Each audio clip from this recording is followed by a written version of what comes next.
আজকের এই ভিডিওটা 1000 শেয়ার তো মিনিমাম চাই।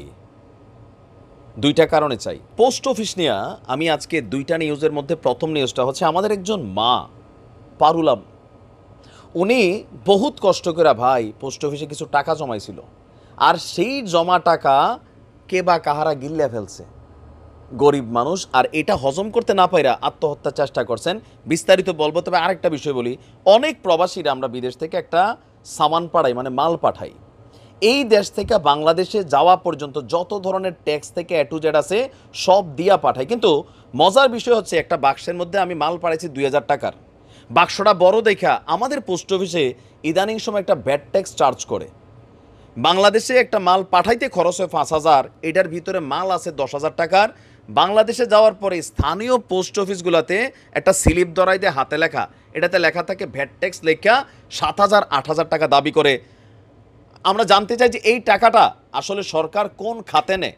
আমি এখান থেকে পাঠাইলাম বিদেশ থেকে বাংলাদেশে 7,000 টাকা খরচ কইরা, ভিতরে মাল আছে 5,000 টাকার, হয়তো বাচ্চার জন্য একটা খেলনা, কিন্তু বাংলাদেশের পোস্ট অফিসে ঢুকার পরে আমার বাড়ি পর্যন্ত যাইতে স্থানীয় পোস্ট অফিসে কেন এই অতিরিক্ত টাকাটা নেয়, আমরা প্রশাসনের কাছে জবাব চাই।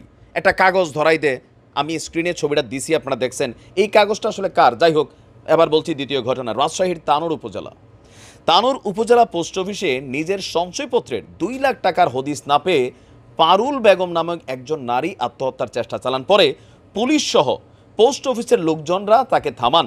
আর এই ভিডিওটা ছড়ানোর পরে আমাদের গণমাধ্যমের কর্মীরা গিয়েছিল সেই পোস্ট অফিসের বসদের সাথে কথা বলতে।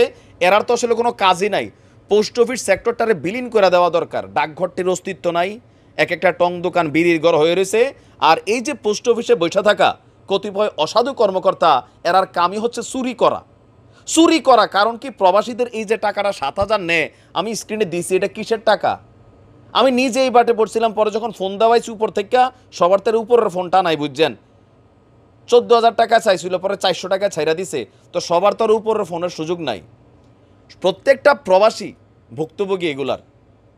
আর এই যে অফিসাররা আসেন, এদের গত বৃহস্পতিবার এই ঘটনা যখন ঘটেছে, ছড়িয়ে পড়া এই ভিডিওতে তিনি বলছেন 5 বছর 7 মাস হলো আমি 2 লাখ টাকা রাখছি, আমার স্বামী ব্লাড ক্যান্সারে মারা গেছে, আমার এতিম বাচ্চার টাকা এগুলা, মেয়েকে বিয়া দিছি, মেয়ে 6 মাসের গর্ভবতী, নভেম্বর মাসে টাকা পাবো বলে ডিসেম্বর মাসে 1 লাখ টাকা দেওয়ার কথা আছে, 6 মাস থেকে ঘুরছি, তারা আজ আসো কাল আসো বলে ঘুরাচ্ছে, এখন কি করব।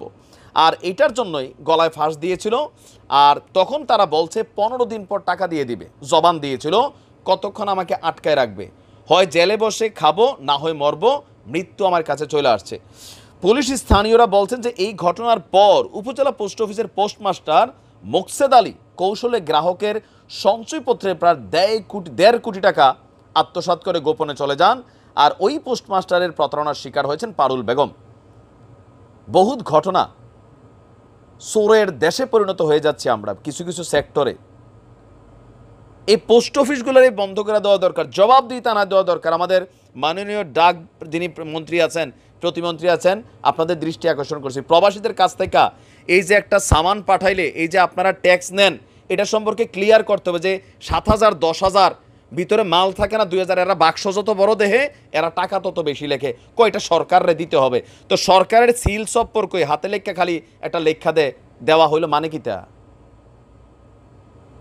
প্রবাসীর এগুলো প্রতিবাদ করা দরকার। আমরা একসাথে একজোট হই না, তো সমস্যা হচ্ছে এটা। সুষ্ঠু বিচার চাই, পারুলাপার টাকা কে খাইছস তোরা, জবাব দিতে হবে। আর আমাদের প্রবাসীদের রক্তচোষ এই 7,000 10,000 স্লিপ মারাও, এই টাকাটা কই নাও সরকার, কোন সেক্টরে নেই, সরকারের সিল সম্পর্ক কই, মানে কোন খাতে চায়, আমরা এটা জানতে চাই। আরে ভাই, ভ্যাট ট্যাক্স দিয়ে সব দিয়া পাঠাই, ভালো হয়ে যান আপনারা, ভালো হন।